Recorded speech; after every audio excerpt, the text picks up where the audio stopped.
Now we're going to be taking a look at the settings application to see some of the different changes and tweaks we can make to our iPhone to make its functionality the best. Like I said, this is not going to be a full, in-depth settings review. We're just going to be pointing out some of the major things you might want to look at. So you can open up the settings application right here. And the first thing you're going to see is some of your first options at the top. You're going to be able to toggle your airplane mode, connect to Wi-Fi, connect to Bluetooth, and cellular. Those are some of the basic functionality right here. If you click on cellular, you're also going to be able to see your data and how much usage you've gone through. You're also going to be able to see a comprehensive list of how much usage of data you've gone through per application. So that's very useful and very handy for you. Now the notifications right here is going to allow you to determine which apps you would like to send notifications to you. Now, you can sort it by time or manually, however you would like. However, the different notifications here, you can say you want to take a look at Google+, right? So to totally allow notifications or disallow notifications, you can toggle this switch right here. So that means no notifications at all. This means whatever notifications are specified below. So now you can choose how many you would like to see in Notification Center. Notification Center being when you swipe down and go over to the Every Notification tab. So you can choose a certain number. Usually the default is 5. You can choose whether or not you want it to have a sound when it pops up with a notification. And you can choose if you want a badge app icon. What that is a little number beside the app that tells you how many notifications have been sent out since you last opened the application. And Show on Lock Screen will determine whether or not the notification will show when you turn on your phone and it's on the lock screen.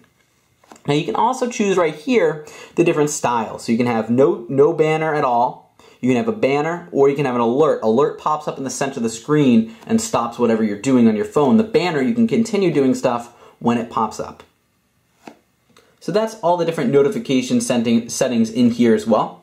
So now let's take a look at Control Center. Control Center is going to allow you to, whether or not you want to access it on the lock screen or within apps. Now you can toggle these off. Say you're playing an application that might have you do some stuff at the bottom of the screen. I know there's some puzzle apps where you have to move everything around and all that stuff. Sometimes you don't want to accidentally be activating the Control Center, so you can turn that off, access within apps, and you're all set. If you don't want people changing your settings on the lock screen, you can turn that off on the lock screen as well. So those are just to make sure you know where you want to have it.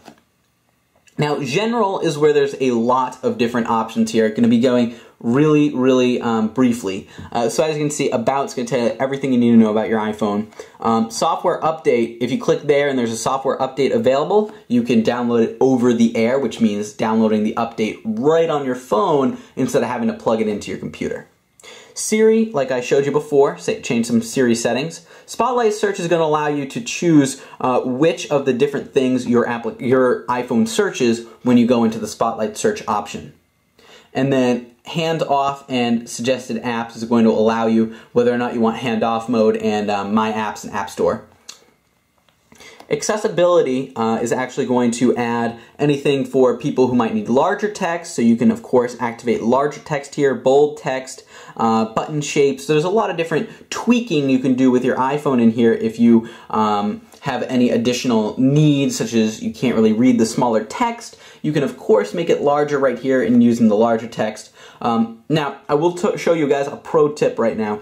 Reduce motion. If you turn on reduce motion, you can actually save a lot of battery life. What that does is the parallax effect when you tilt your phone and everything kind of moves with it to make it look 3D, gets rid of that, and it also gets rid of the animations going in and out of applications. So that can save you a lot of battery life in the long run. I choose to keep it on because I like to charge my phone at least once a day, but people who want to go multiple days without charging their phone may want to think about that feature. You can learn more in my best ways to save battery life in iOS 8 video. Now underneath that we've got our usage. Now our usage is actually very cool, very important, because you can see in the battery usage right up at the top here, you can see which applications, once that loads, are using what amount of battery. So as you can see, Siri is using a bunch of battery, Ibotta is using a little bit. As you can see, these are very slim compared to what the App Store is taking up. So these are the last 24 hours. If you take a look at the last 7 days, obviously you can see which applications are using up the most of your battery life and what percentage. So you can see which ones are the big battery guzzlers that you might want to get rid of. Same thing, you can see how much storage space you've used, how much gigabytes you have available and whatnot. So background app refresh, basically these are all of the applications that are going to be refreshing in the background. This could waste a lot of your battery life, so you might want to turn off some of these apps as well. If you want to learn more about how to save battery life, check out that video because it's just really brief introduction to all of these features here. Auto lock, so this is going to allow you to auto lock your phone. You can set a time between 1 and 5 minutes or never. So basically, say I sat my phone down right now, okay, and I waited 3 minutes, it will turn off automatically in 3 minutes. Now you can set it to 1 minute to 5 minutes or never. Never is maybe you're watching like a movie on your phone and you want to like prop it up, you don't have to worry about it turning off every few minutes. Then that is when you would want to use the never feature. Or if you're in something like Clash of Clans and you don't want to have to keep tapping, you can choose the never. So if you go down here, you can change the date and time if you'd like. You can change the keyboard, which we'll show you now. You click on keyboard, and then you can go to keyboards.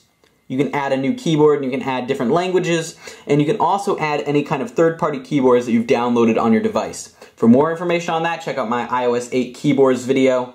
We don't have enough time to talk about all of that right now, but that will allow you to install additional keyboards. Another cool thing to note is shortcuts.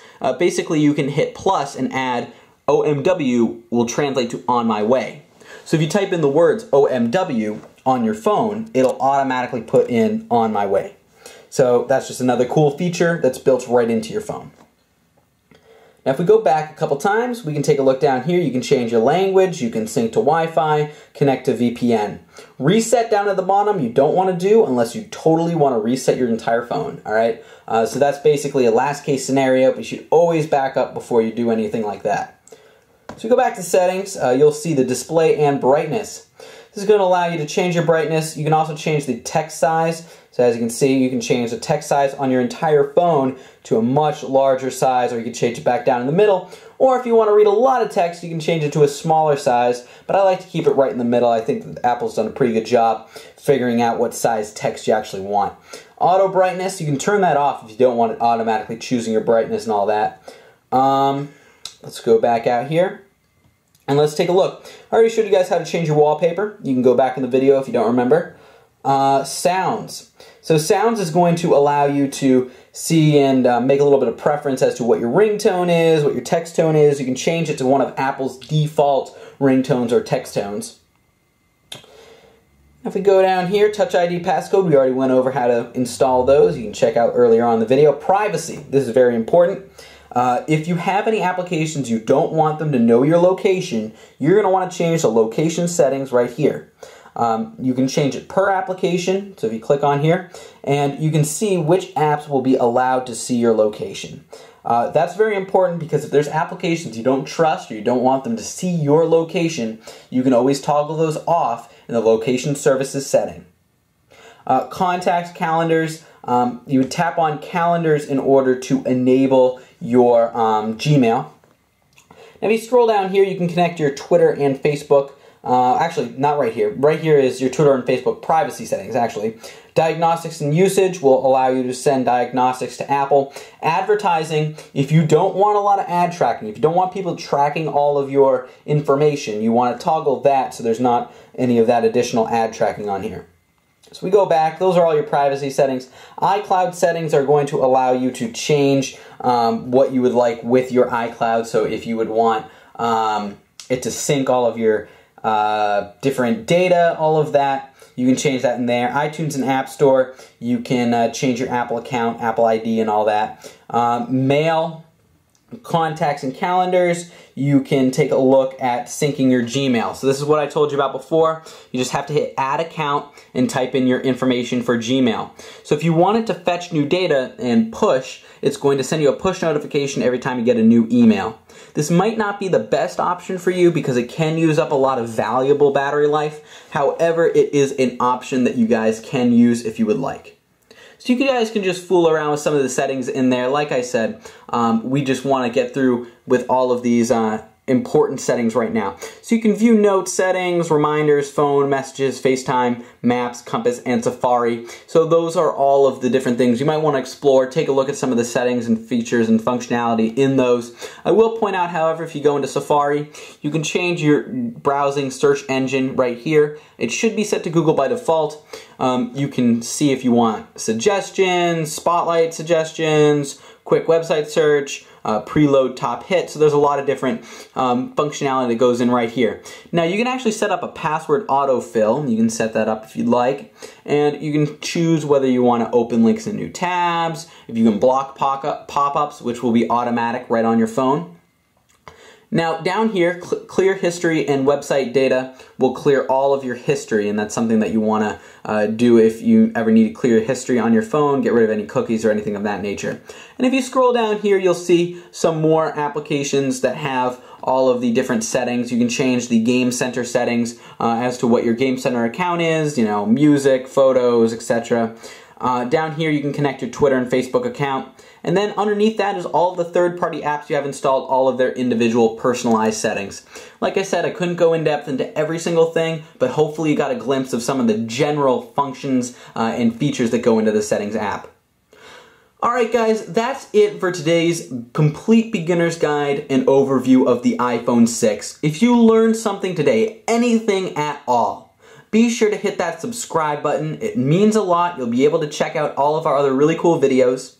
Be sure to watch the best free apps and best free games for the iPhone 6 so you guys can know which applications and games you might want to download to try on your iPhone. Also, hit the like button if you learned something new today. Share this video with your friends so they can learn something new as well, so they can learn about their new iPhone that they have. And leave a comment if you have any kind of question about the iPhone. I can't personally answer all of them, but I'm sure the AppFind community would love to take a look at them and help you out. Alright, thank you guys for watching this episode of AppFind. I'll see you guys next time.